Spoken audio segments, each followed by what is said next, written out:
He was 21 years old, a University of Virginia student, an Ohio kid who liked to travel, who had recently been to Cuba, who was curious about the world in the way that college students often are.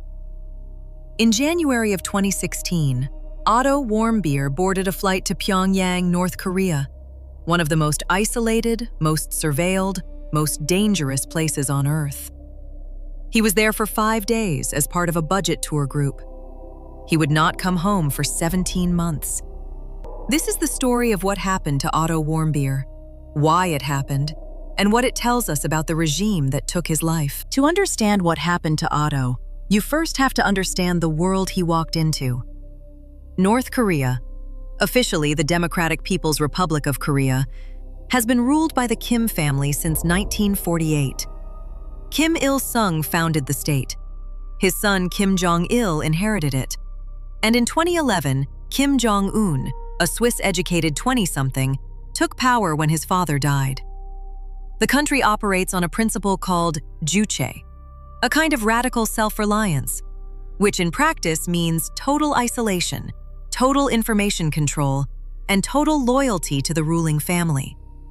There is no free press, there is no independent judiciary, there is no legal emigration, and there are hundreds of thousands of people currently imprisoned in a vast network of political labor camps. Camps that exist, as far as the outside world can tell, to terrorize the population into silence. And yet, people go. Every year, a small number of tourists, mostly from China, some from Europe, a few Americans, pay companies like Young Pioneer Tours to enter North Korea on tightly controlled group itineraries. You see what the regime wants you to see: the massive bronze statues, the pristine subway stations, the performances of synchronized children in stadiums. You eat in approved restaurants, sleep in approved hotels, travel in approved vehicles with approved guides. The guides are not just guides, they are minders. Everything is monitored.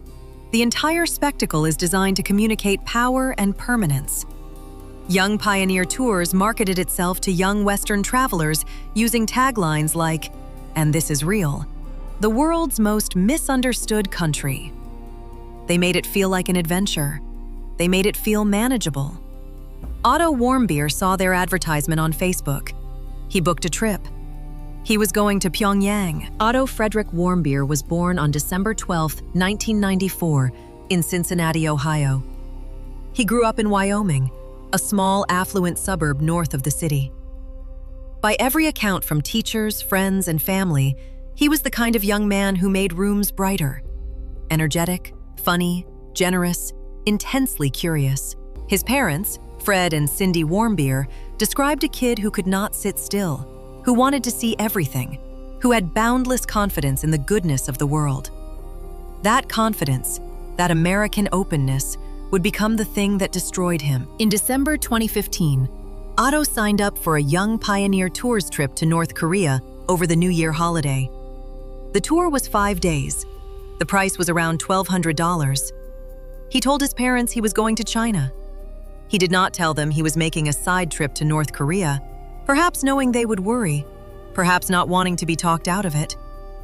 He flew to Beijing, and on January 1st, 2016, he crossed into the DPRK with a group of roughly 30 other tourists. For the next 3 days, the tour proceeded normally. They saw the monuments. They attended the approved performances. They visited Myeongdae, the birthplace of Kim Il-sung. Otto was photographed smiling in front of the giant bronze statues of the Kims, the way tourists do. Everything appeared routine. And then, on the night of January 2nd, 2016, the night before the group was scheduled to fly home, something happened at the Yanggakdo International Hotel. It is one of the few hotels in the country where foreigners are permitted to stay. It is a 47-story pyramid-shaped tower. The hotel has a basement floor, accessible only from certain elevators, that tourists are strongly discouraged from visiting. That basement contains propaganda posters, storage areas, rooms that feel unfinished, and surveillance equipment. Experienced travelers to North Korea know the rules. Do not wander, do not explore, stay on your floor, stay visible. Otto Warmbier, according to North Korean authorities, went to the restricted floor. He entered a staff-only area, and he attempted to steal a political propaganda poster bearing a Korean Workers' Party slogan. This, the alleged theft of a poster, would become the justification for everything that followed. On January 2, 2016, Otto attempted to board his flight back to Beijing. He was pulled from the departure line at the airport and detained. The other members of his tour group were allowed to leave. Otto was not. He was taken into custody by North Korean authorities. For weeks, his family heard almost nothing. The State Department was notified. The Swedish embassy, which represents American interests in North Korea since the U.S. has no diplomatic presence there, attempted to make contact. And then, on February 29, 2016, North Korean state television released a video. In the video, Otto Warmbier appeared to be reading a confession. He claimed he had taken the poster as a trophy at the request of a Methodist church in the United States, that it had been part of a plot to steal a symbol of the Korean people. He said he had been offered a used car worth $10,000. He said he was deeply sorry. His voice broke. His face was the face of someone who had not slept or eaten properly for weeks. It was the face of someone who had been told exactly what to say. And then he wept. He wept openly in front of the cameras, begging for forgiveness. It was one of the most devastating pieces of footage to emerge from North Korea in years. North Korea has a long history of detaining foreigners, particularly Americans, as political leverage. Since the 1990s, the DPRK has held dozens of foreign nationals, often on invented or wildly disproportionate charges. Kenneth Bae, a Korean-American missionary, was sentenced to 15 years of hard labor in 2013 for allegedly plotting against the state. Jeffrey Fowle was detained for leaving a Bible in a nightclub. Laura Ling and Yuna Lee, journalists, were captured near the Chinese border and sentenced to 12 years. In nearly every case, the detentions followed a pattern: a minor or fabricated infraction, an explosive sentence, a prolonged standoff, and eventually a high-profile release in exchange for diplomatic concessions or a visit from a prominent American figure. These detentions are not random. They are instruments of foreign policy. They are hostages dressed in the language of criminal justice. On March 16, 2016, Otto Warmbier was brought before the Supreme Court of North Korea. The trial lasted 1 hour. He was found guilty of crimes against the state. The sentence was 15 years of hard labor. The charge? Stealing a poster. The sentence? 15 years. For context, in North Korea, a sentence of hard labor is not metaphorical. It means the labor camps. It means Kwanliso. It means the kind of facilities that have been documented through satellite imagery and survivor testimony as places of systematic starvation, torture, forced labor, and death. Otto's family watched the footage of his sentencing from Ohio. His father, Fred Warmbier, would later say the moment he saw his son sentenced, he knew the regime had decided to make an example of him. For the next 15 months, Otto Warmbier disappeared into the North Korean system. His family received almost no communication.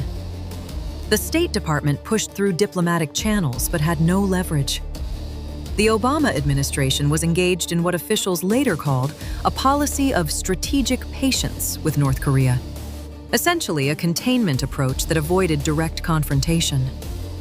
Critics argued this made the administration reluctant to make Otto's case a high-profile issue that might complicate broader nuclear negotiations. Otto's parents were told to keep quiet. They were told that public pressure could backfire. Fred and Cindy Warmbier complied. At first. They waited. And they heard nothing. And then, in January of 2017, Fred Warmbier went public. He appeared at the White House alongside Donald Trump, who had just taken office, and made an impassioned plea for his son's return. The political calculus had changed. The quiet approach had produced nothing. It was time to make noise. On June 13, 2017, 17 months after his arrest, Otto Warmbier was released. The news came suddenly. American officials received word that Otto was being returned on humanitarian grounds. A plane was dispatched. Otto was loaded onto a medical evacuation flight. The team that went to retrieve him expected to find a prisoner in rough condition. Malnourished, perhaps. Traumatized, certainly.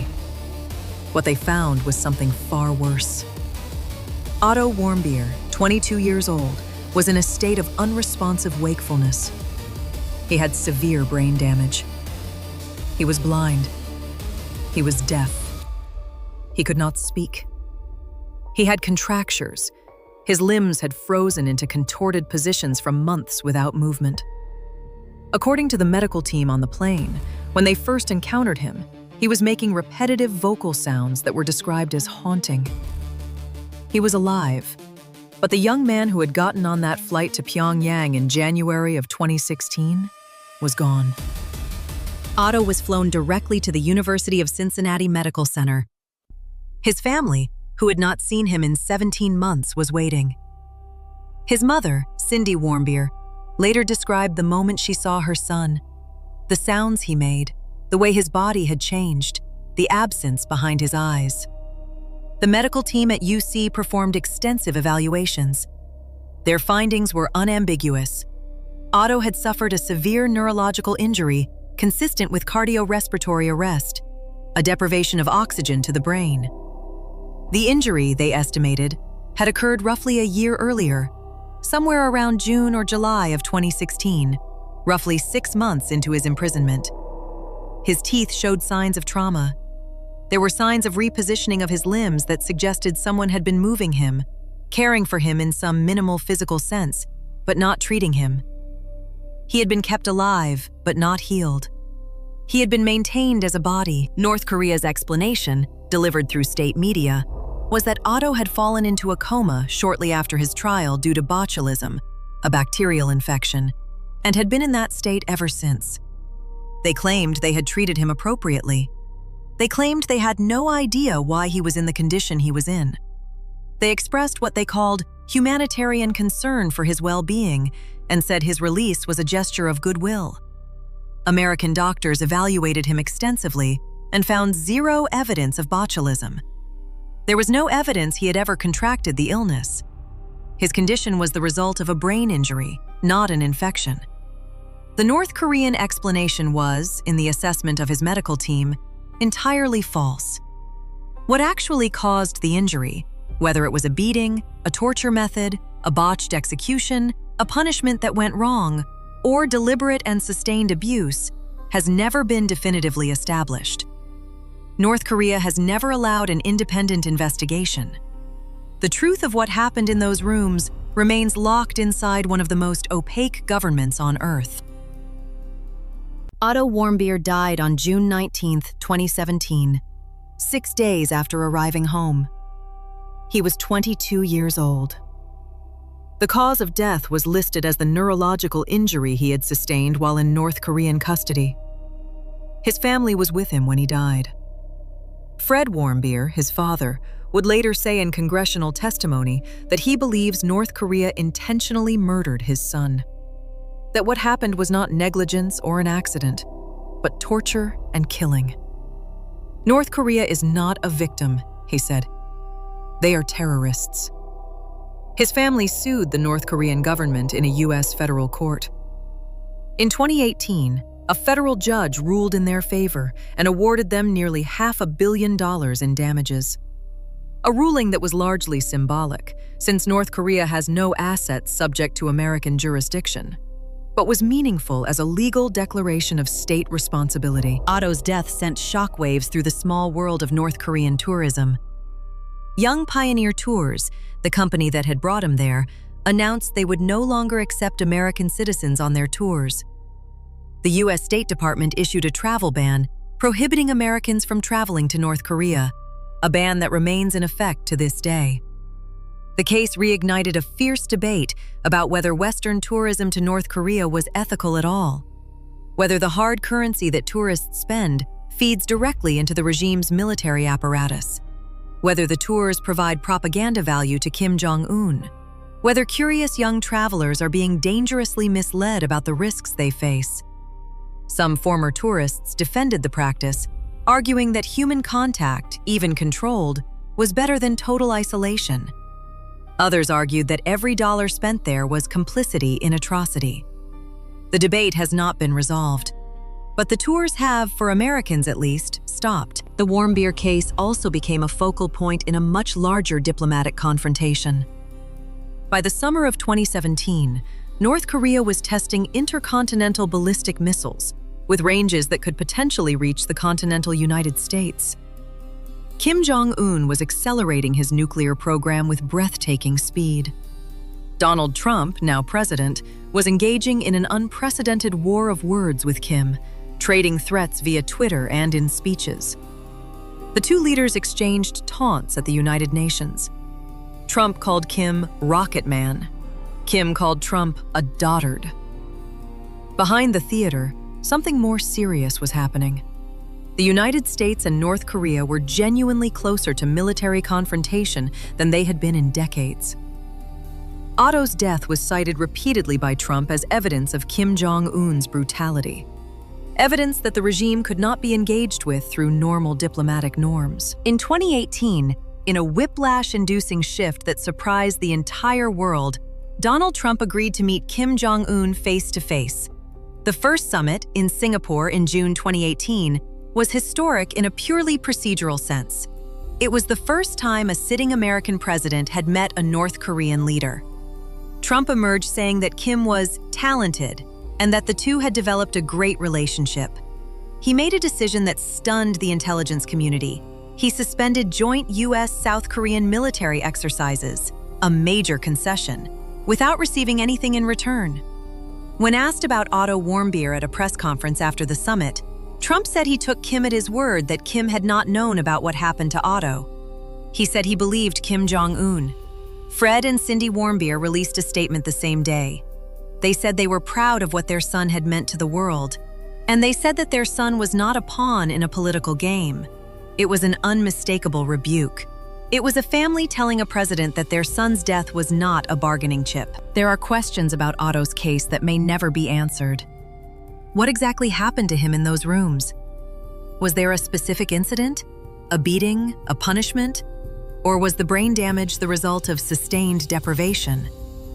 Did North Korean officials know he was in a vegetative state for the full year before they released him? Why did they release him when they did? Was it because of diplomatic pressure? Because they feared he would die in their custody? Or because he no longer had political utility? And perhaps the most unsettling question of all, were there others? Other prisoners, unknown to the outside world, who suffered similar fates in the same system. North Korean defectors and human rights organizations have documented conditions in the DPRK prison system that suggest Otto's experience, however extreme, was not an anomaly. It was the system working as designed. What Otto Warmbier's story reveals is not just the cruelty of one regime. It reveals the architecture of how authoritarian states use individual human beings as instruments of power. A poster. A minor, foolish act in a hotel corridor, the kind of impulsive thing that any young person might do on a dare or out of curiosity. In any other country, that act might result in an apology, a fine, an embarrassing phone call home. In North Korea, it resulted in a show trial, a sentence of 15 years, an engineered confession played on state television, and a young man returning home as a corpse that still had a heartbeat. The cruelty was not incidental. The cruelty was the point. The point was to demonstrate, to foreign governments and to the North Korean people watching at home, that the state is absolute, that the state sees everything, that the state can take anyone, any tourist, any diplomat, any person who crosses its borders, and make them disappear. Fred and Cindy Warmbier have turned their grief into advocacy. They have testified before Congress. They have spoken at the United Nations. They have met with defectors, with former prisoners, with human rights organizations that document conditions inside North Korea. They have kept their son's name alive not as a symbol of naivety, but as a symbol of what this regime is and what it does. They established a foundation in Otto's name to support human rights in North Korea. Every time a diplomat shakes hands with Kim Jong-un and calls it progress, Fred Warmbier says his son's name. Every time someone argues that engagement with North Korea normalizes atrocity, Cindy Warmbier is in the room, holding a photograph of her son. They have refused to let the world look away. And in a story with few moments of justice, that refusal, that insistence on bearing witness, is perhaps the only kind of accountability that has been possible. Otto Warmbier went to North Korea because he was curious. Because he was 21 and fearless in the way that 21-year-olds are. Because someone told him it was an adventure. He did not deserve what happened to him. No one deserves what happened to him. But his story carries a weight that goes beyond one young man's tragedy.